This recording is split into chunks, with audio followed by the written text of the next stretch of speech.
So welcome. This is just a short video talking about my version of the Hewlett-Packard 16C calculator. I love this guy.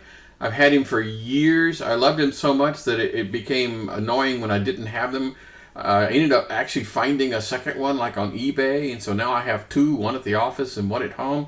And then I went, shoot, I'm going to go ahead and write it so I could have it on my phone and could have it on my Linux boxes and Apple machines and everything. So I wrote a version of this original calculator. Okay, so if you really love reverse Polish notation calculators from the 70s, and this one in particular, the HP 16C, this is a pretty cool environment. So first thing we're going to do is just going to install the thing. That's no big deal, right? So I'm just going to type, Wrpn calculator into Google. And this is an article about it. Here's the actual honest-to-God webpage. And there's an awful lot of stuff here, but let's just go hit the download button and get started. And so it says, okay, got this. I click on it. And yeah, okay, it's going to take a while before the smart screen thing recognizes it, but eventually this prompt will go away. And so I'm going to install this thing. That's fine. I'm just going to take the defaults.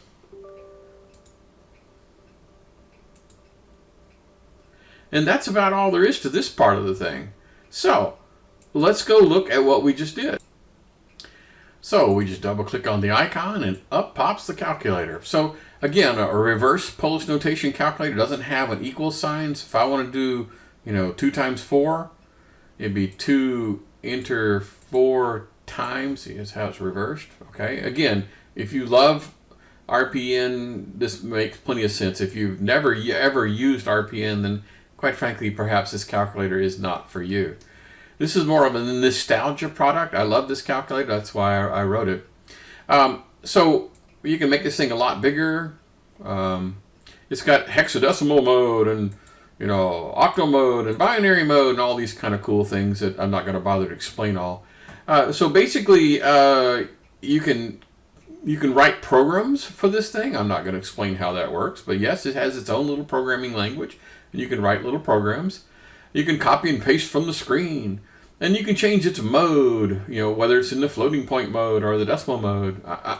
So instead of using the mode thing, I'm gonna use the traditional technique, and I'm gonna say F float 3, which is how to change it to the floating point mode with 3 decimal places. I know these are rather obscure things, and if you don't really have like the honest-to-God physical. By the way, I've been able to find a scanned version of this online. Just do a search via Google. I've attempted to get permission from HP to reproduce this thing, and they've never replied.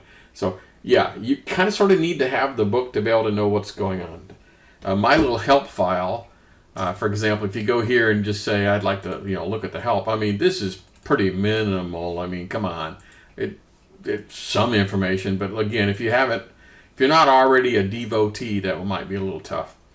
Options is for, clearing flags and setting word blinks and operating modes and all that kind of good stuff.